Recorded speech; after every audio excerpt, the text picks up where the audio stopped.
Hi viewers, Happy New Year. If you're watching this tutorial, it means that you have purchased my budget planner. Thanks for your purchase, and I hope that the planner is able to guide you through your monthly expense, income and savings for 2024. In this video, I will be walking you through on how to use the budget planner dashboard which you have in front of you. This is especially for people that may be new with Excel. This is just going to show you or navigate you on how to use this budget planner. First, you need to update this planner on a monthly basis. The cells highlighted in gray are automatically updated, so please do not touch them because they are triggered by a formula.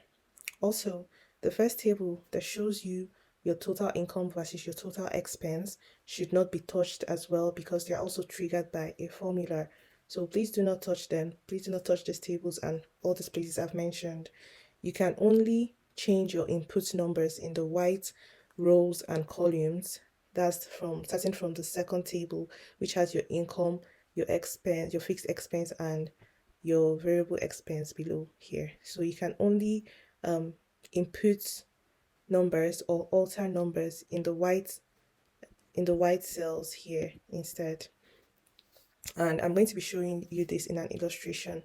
So cycling back on what I said earlier, please do not touch these cells highlighted in gray and this table as a whole, the total income versus expense table. Please do not touch. These are all formula based. They are all automatically populated once you've inputted your figures for your income and expenses. And also this column here that has the gray highlight as well, do not touch them. They are the total for 2024. Do not touch the cells, the ones highlighted in gray, because they are triggered by a formula. So same goes for your income table. Do not touch, please do not touch the cells highlighted in gray here, and also here as well. Yep. And also here, these two.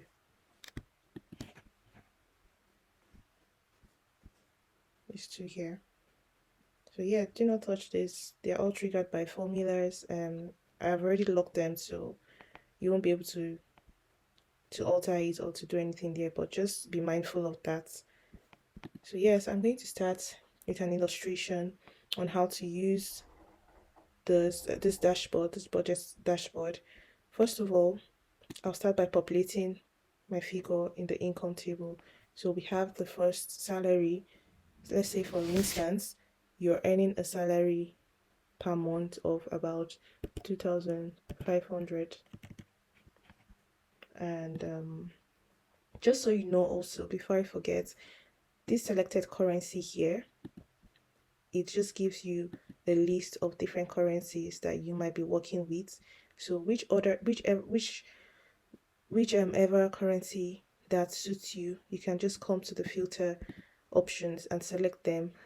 We have for dollar, it automatically populate for all the figures there. For naira, you can see that it has changed.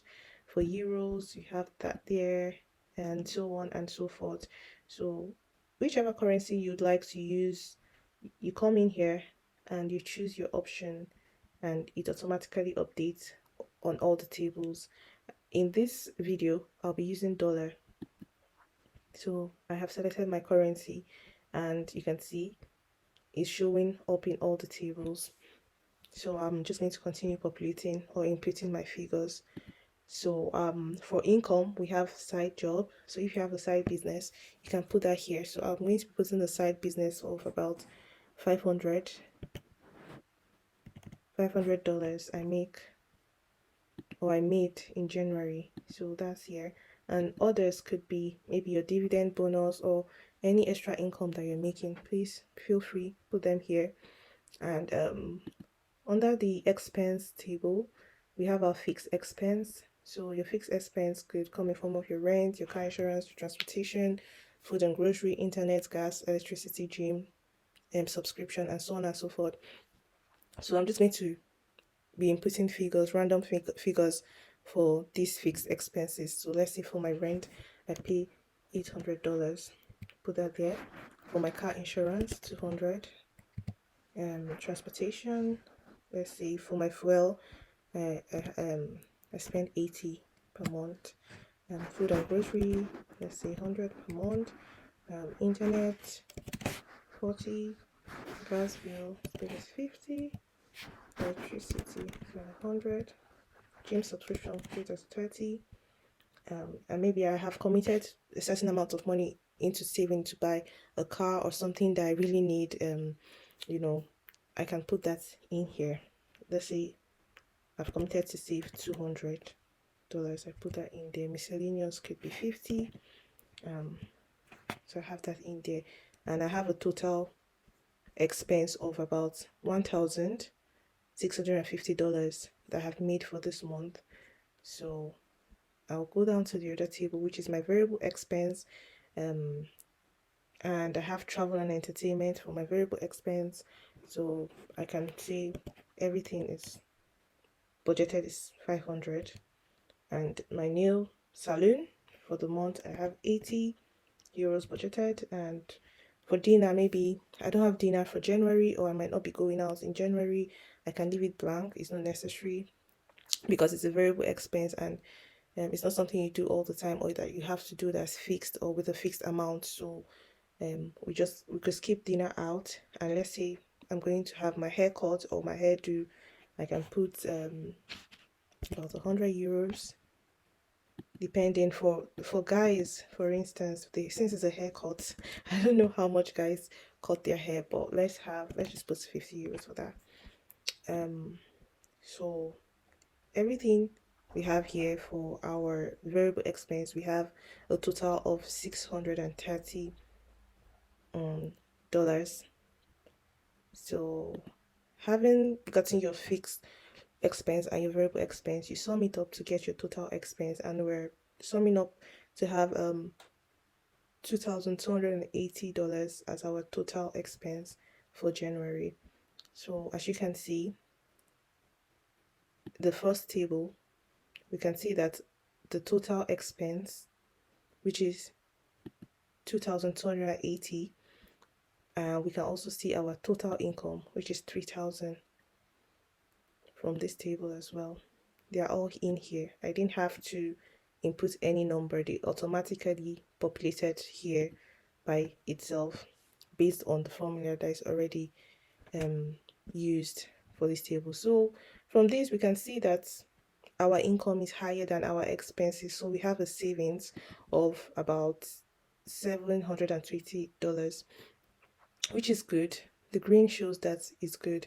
We are not spending more than we are earning. So this is on track. So now I'm going to show you what it looks like when you're spending more than you're earning, when your expenses is higher than your income.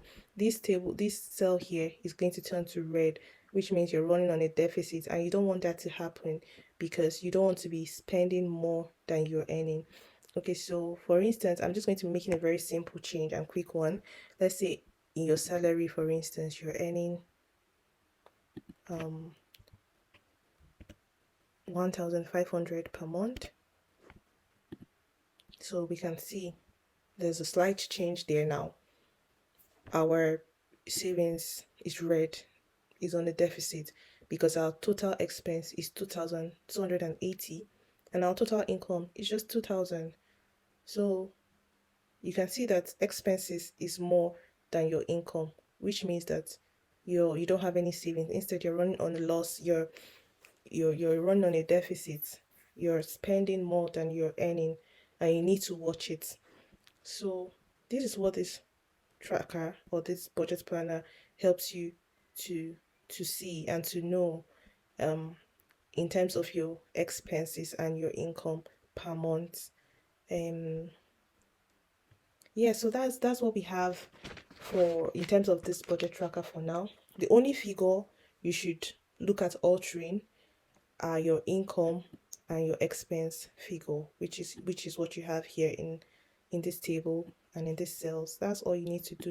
And lastly, you can always roll forward the tracker once the yearly period is complete.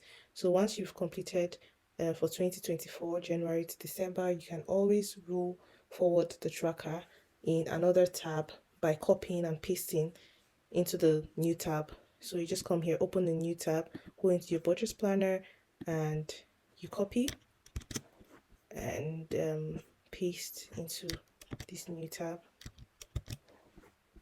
So we have them here, and you update the date.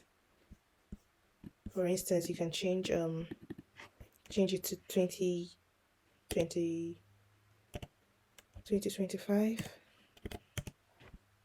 and so on and so forth. So once you do that, it automatically shows in the other tables, so yeah, just update the dates and continue as usual. Also, I just want to mention that this table can be used in recording budget transaction for small to business to medium scale businesses, as personal use. You can also use it for your small to medium scale business. All you need to do is to update your expenses. So this might change, some of it might change, and this also, some of it might change, or you can still leave it the way it is. But yes, you can still use this for your business, for business purpose as well. So yeah, we've come to an end of this video. Thank you for watching, and if you have any questions, please drop them in the comment section. I'll be happy to help you. Also, don't forget to like, share, and leave a comment below if this video was helpful to you. Thank you very much, and enjoy your budget planner.